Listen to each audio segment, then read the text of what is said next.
You're listening to Sox in the Basement, a production of the Broadcast Basement Limited, where every show is 30 minutes of good and comes from a basement bar on the south side of Chicago. Pull up a stool, pour a cold one, and join us right now for Sox in the Basement. Heard everywhere podcasts can be found, and always at soxinthebasement.com.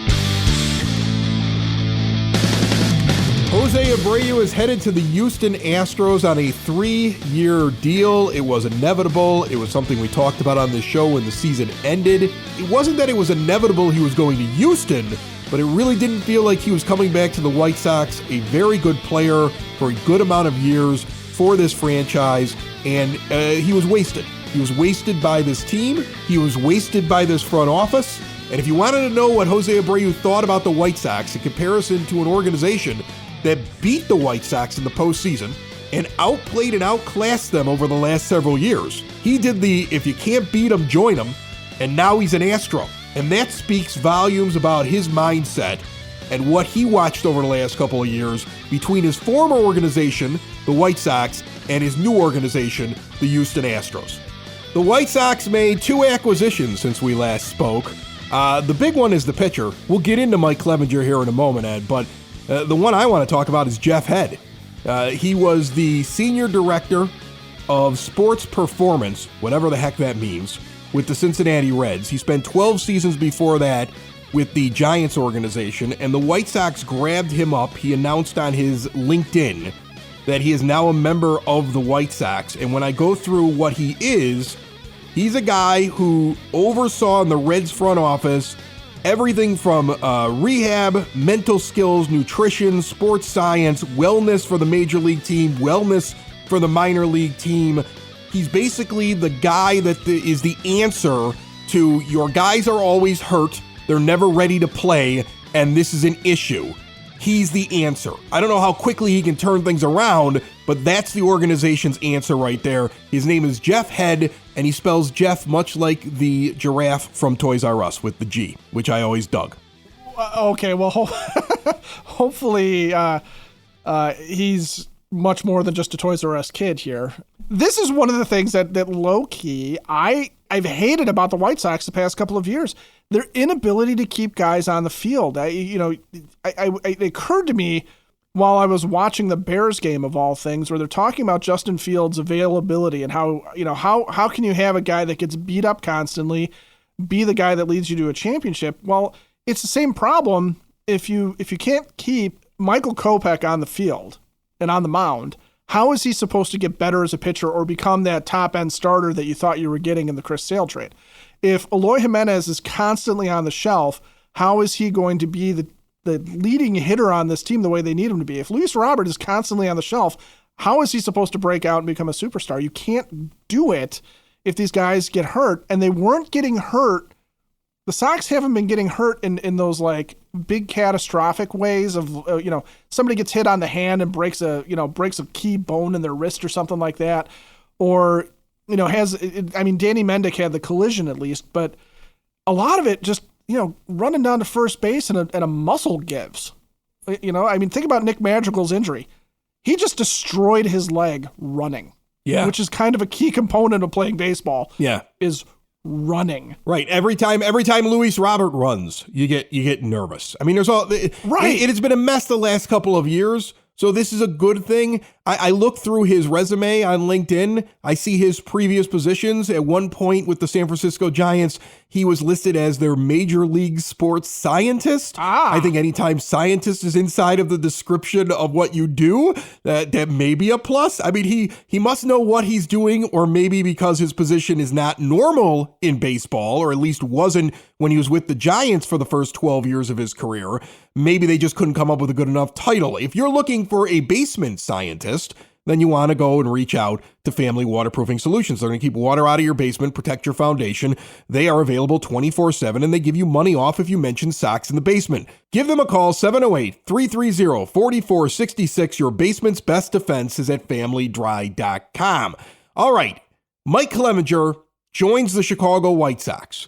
And the deal is reported for $12 million in 1 year, according to Jim Bowden. That is the latest tweet that has details on the contract. I want to say that on Sunday, it was at least a year and more than $8 million. Now it seems to be just one guaranteed year at 12.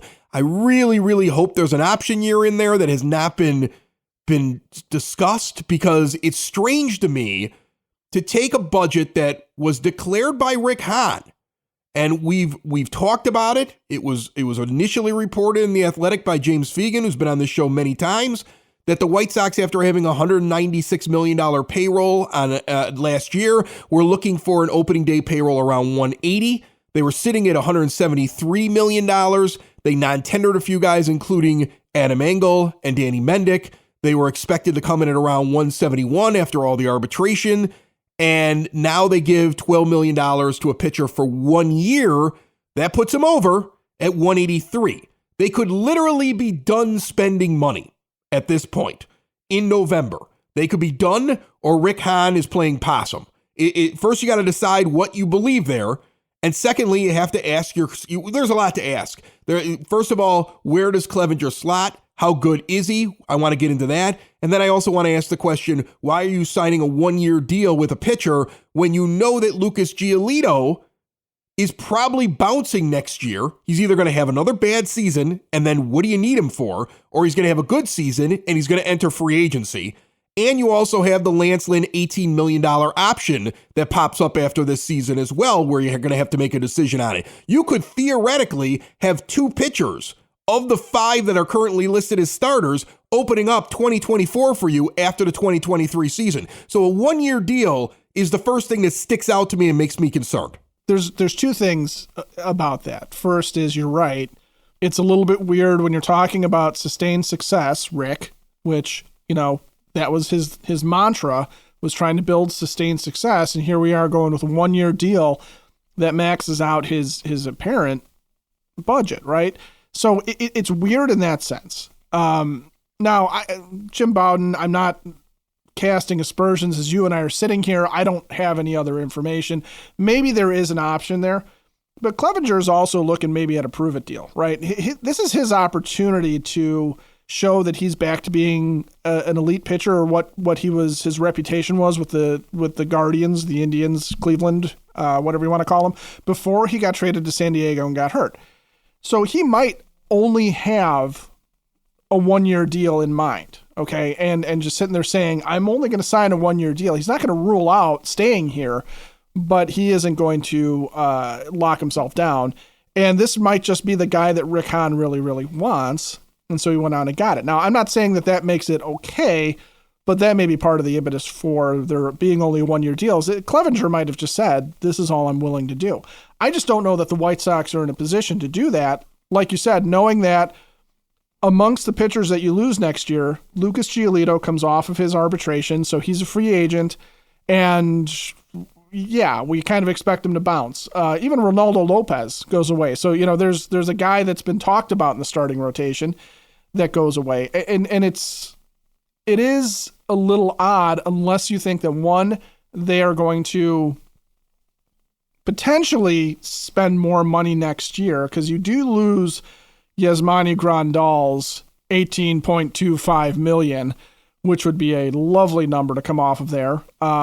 And you have, some other money freeing up here and there potentially. Hey, Joe Kelly goes away because it's a club option. You're not going to pick that up unless he's doing something good. Jake Diekman mercifully goes away. So there's money that's coming off the books next year that you could use to, say, take Mike Clevinger and give him a raise if you want to keep him around, or to use that money to go out and spread it around and say, okay, I'm going to rebuild on the fly. And Rick Hahn goes from the rebuilding, drafting young youth movement GM to basically being Kenny Williams 2.0, which was draft him to use them more in trades and go out and get free agents and try and fantasy baseball it every season, which is we got used to in the Kenny era, right? And it worked once. It did work in 2005. That did come together nicely. Do you think that bringing in Mike Clevinger on a 1-year deal increases the chances that the team can now look to move Giolito and pick up something else? And in reality, Clevinger becomes the guy that's only on 1 year that you have to replace next year. And after you move a Giolito, you possibly pick up a pitcher that's under more control, or at least replace enough things with your positional players in that trade. Find pieces that you're looking for. So we replace his production in 23 with Clevinger, and it gives us the flexibility to move him now, and that probably around $11 million in arbitration he's going to get to pick up pieces that we can't get otherwise in a trade where major league player, a pitcher in Giolito, moves for other major league pieces that we need for this year, and then we're still in the market for one more pitcher. Do you think that that's possible? My knee-jerk reaction to Clevinger being signed was that here's the depth in the starting rotation, right? That allows you, if you're going to stick with this group, to do a couple of things. One is put Davis Martin, for example, into the reserve, that sixth starter mode where we know he's going to have to make like 10 to 15 starts anyway because these guys can't stay on the field.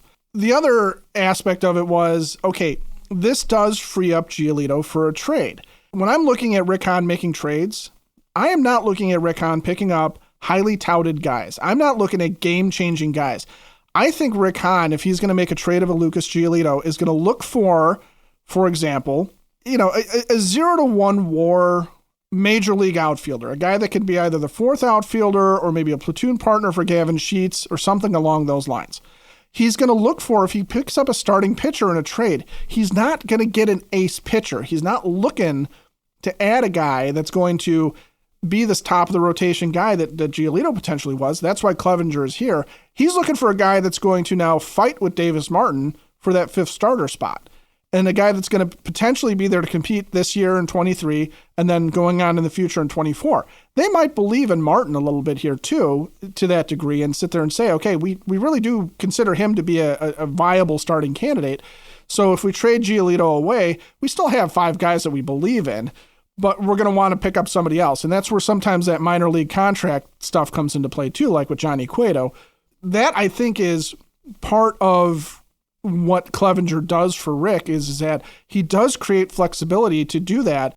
He still has value, and he is a guy that if you know for a fact you're going to lose him, jettison him for whatever you can get for him, ideally to fix some holes for you. Sox in the Basement listeners, switch to a new age of life with high-at-home medical equipment. Let's say it's you, maybe your parents, maybe it's your grandparents, somebody who may need assisted living, somebody who may need some help around the home. Whatever it is, there's no reason to leave the home. Stay independent and in the home with aids that are placed around the home to reduce fall risk. They can retrofit the bathtub.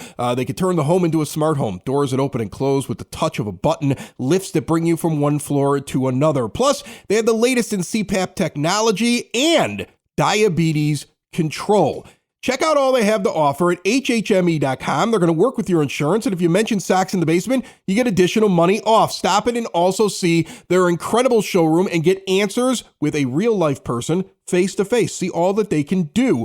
Visit them today in Evergreen Park at 3518 West 95th Street. Before I get to the Sox Nerd, Dave Marran, with some tidbits about Clevinger, I want to circle back to what you just were talking about and the idea that Rick Hahn could have made this move as a precursor to moving Lucas Giolito. First off, I want to reiterate, Lucas Giolito has a very good chance of being a very good pitcher in 2023. Oh, absolutely. And absolutely. Right. And Lucas Giolito is probably at the lowest trade value that he's ever been at because of his 2022 season. Well, maybe not that 2018 year. You're right.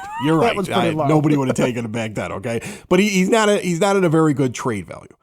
But I also understand that he may be gone after this year, and if Rick Hahn is being forward-thinking, this could be the time to move on from him and what his expected price tag is going to be in arbitration and pick up pieces as you described.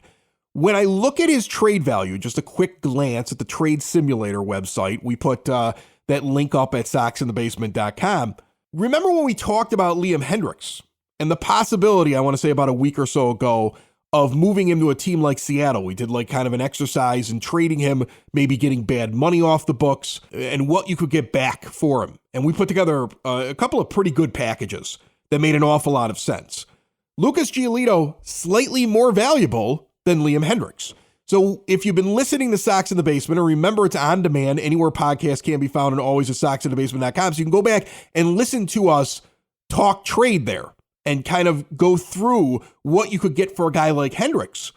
You can apply the same thing, probably not the same team because they have plenty of starting pitching with Seattle, but there may be another team out there that's looking for pitching, doesn't care that they may not be able to retain him after this year, and has pieces that Hahn wants, and you might also be able to ditch a crappy contract in there as well. That was one of the scenarios that we talked about in moving Lucas Giolito out of town. That's why it would make sense. Because I know a lot of people get very angry when you bring up the idea of moving on from a Lucas Giolito. It's not for a lack of belief in his talent or his ability to be good this year. It's more because we're looking at this trade trying to figure out what are they doing? $12 million for 1 year, knowing that Giolito's only got 1 year left. Doesn't look like there's a lot of forward thinking when it comes to your rotation. And that's the only reason why we asked the question, is this step one of multiple steps that also include moving a pitcher that's going to likely be gone because he didn't sign an extension, had a bad year. If he has another bad year, you're probably not bringing him back anyway. And if he has a good year, we know he's going into the open market. Anyway, let's get into your guest for today, brought to you by the Village of Lamont. Want to experience a downtown with real history, great eats and drinks, and green spaces filled with adventures? Visit the Village of Lamont. Shop, dine, drink, and explore, and learn about everything going on in Lamont, including their hometown holiday celebration this Saturday, December 3rd, starting at 3 p.m. until 7:30 when the Village lights up. Learn all about it at lamontdowntown.com. On the phone line with me right now, we have Dave Marran. He is known as the Sox Nerd on Twitter, at Sox Nerd. You can check him out. He puts out all kinds of really cool stats.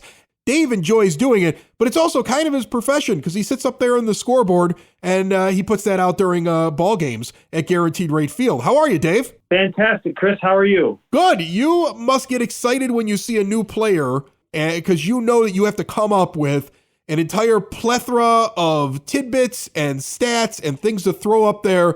And so you must be kind of pumped to see a Mike Clevinger show up. You must know a lot about him as well already because he was pitching in the AL Central for the majority of his career so far. What did you think about the move? Well, good. I mean, he's accomplished. He's got a lot of, and you're exactly right. I was working on a blog which usually parlays itself to information that winds up on the scoreboard on Clevinger. So, yes, I do have a lot of information on him. I think it's great. I mean, you know, he's stable, he's accomplished, and, you know, he brings a lot of good numbers with him, especially against the American League Central. And that's one thing that really struck me when I was doing a deep dive on him is he's very good in the division. He's death on the Kansas City Royals, which I thought was kind of funny. I'm wondering if the new manager was like, hey, I'm sick of facing this guy. Let's get him. Grifol, who's, you know, with Kansas City for all those years. He's 9-0 against Kansas City, which is the most wins with no losses ever against the Royals. And his ERA is 1.98 against the Royals. Overall against the Central, he is 26-10 with a 2.63 ERA. And factoring in the White Sox, that number is 21-8 with a 2.71 ERA. So he's very, very good against the Central. And I'm sure that's probably part of the reason why the White Sox signed him, because they saw him all those years with Cleveland.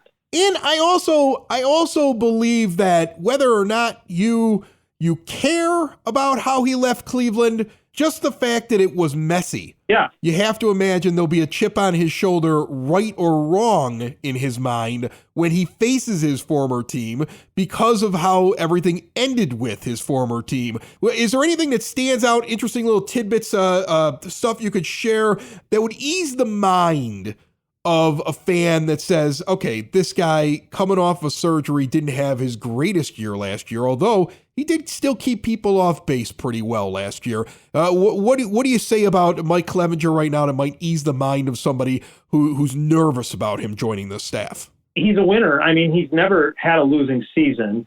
One thing that I did find interesting about him was that, and maybe this won't ease people's minds, but he's really good the first time through the order. The second time through the order, okay. And then the third time through the order, it's probably time to get him out. So that makes a lot of sense. When I looked at his 2022 stats, I think he only pitched 6 innings twice in the last 2 months of the season.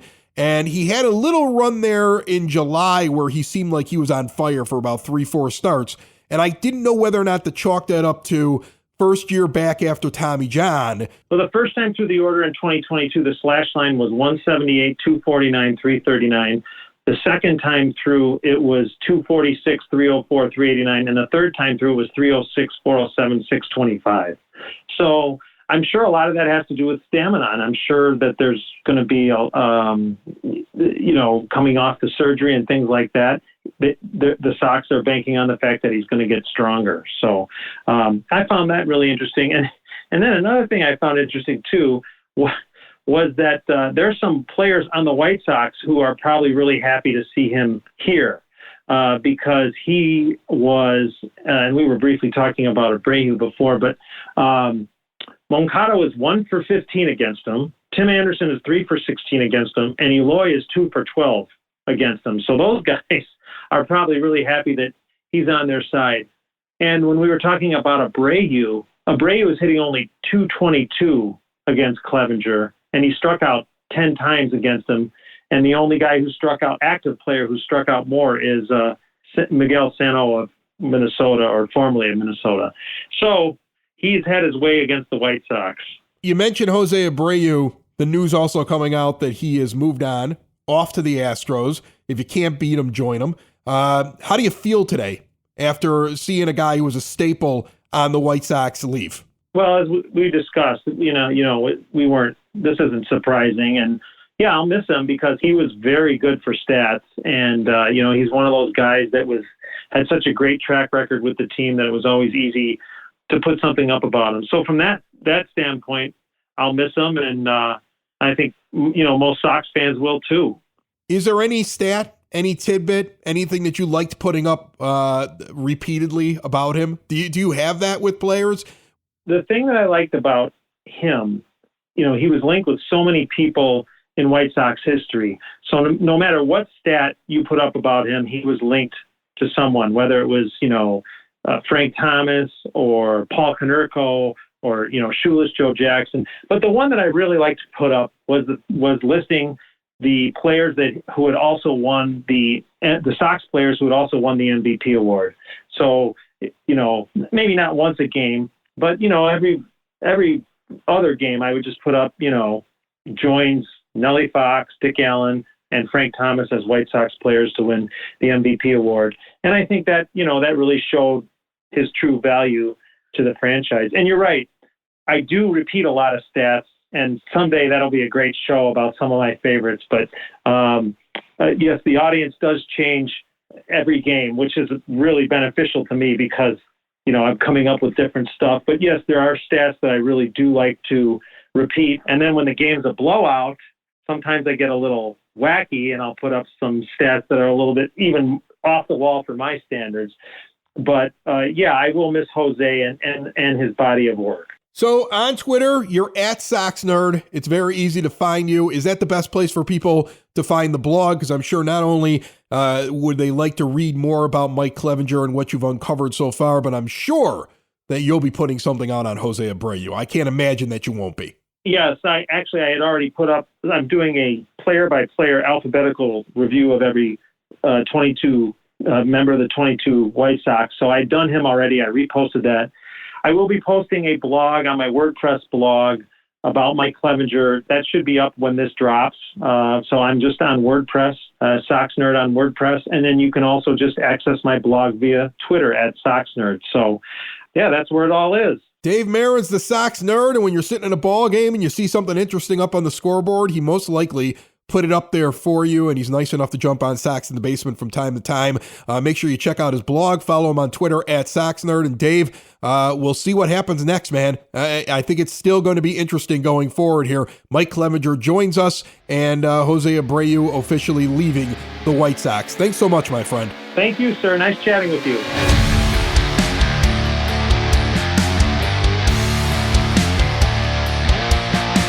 I've already marked on my list of things to do this week, getting over to Hailstorm Brewing in Tinley and drinking stouts. Through the entirety of the winter, it's stout season for me.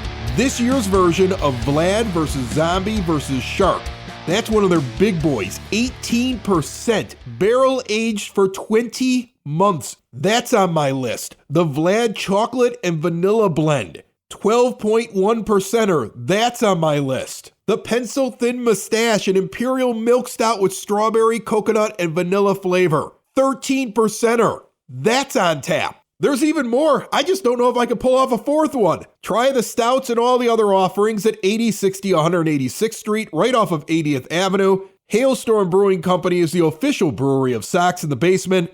Hailstormbrewing.com. Let's talk about Mike Clevinger real quick, okay? This is why I like him as a pitcher. Forget the thing where we're talking about how long he's been signed for. Let's talk about what he gives you in 2023 here for a moment. Right, yeah, because there's a lot there. There's a lot to like. There's tons to like. Here's the thing. I liked Clevinger more than I liked Cueto last offseason. Yeah. And I liked Cueto before the Sox signed him. Here's a guy who was an ace, essentially, in 2018. And then in 2019, with the Cleveland Guardians, used to be the Indians, he was also at a very, very high level. And then the 2020 season comes. He gets 4 starts with his team, pisses everybody off by going out with Zach Plesac to a club in Chicago and breaking his COVID restrictions. And some of his teammates are very angry with him because Carlos Carrasco, recovering from cancer, considered to be a high-risk teammate, and Clevy's out partying, right? And then he got on the plane. After Plesac was caught, he was like, well, they haven't caught me yet. I'm getting on the plane. I'm not driving. And then he got caught, right? So, I mean, then they benched him, remember? And then they traded him. And then he goes to San Diego and he pitches in 4 games in the shortened season and he's lights out, just incredible. And then he needs Tommy John surgery. And then he's out for all of 2021. So in 2022, coming off of Tommy John surgery, I normally see when I look at pitcher stats that they're not all the way back, right? But one thing I don't normally see, and have fun with it today, go look up players that have had Tommy John. You don't normally see a pitcher in his first season back after Tommy John, especially in his 30s, because that was his year 31 season in 2022, bring out a walks and hits per innings pitched of 1.198. That is still high-end starter stuff. His ERA was up. His FIP was near a 5. That's what indicates that he wasn't all the way back yet. But he was still keeping guys off base overall. You're going to see him, in my opinion, go back much closer to what he was in 18 and 19. I think 180 innings pitched. He's going to take the ball every 5 days. He's going to continue to keep guys off base. He probably even lowers his whip to like 1.15 or 1.10. Gets even more effective. And I watch his ERA and his FIP drop to something very reasonable. Low 3s is what I would expect from him.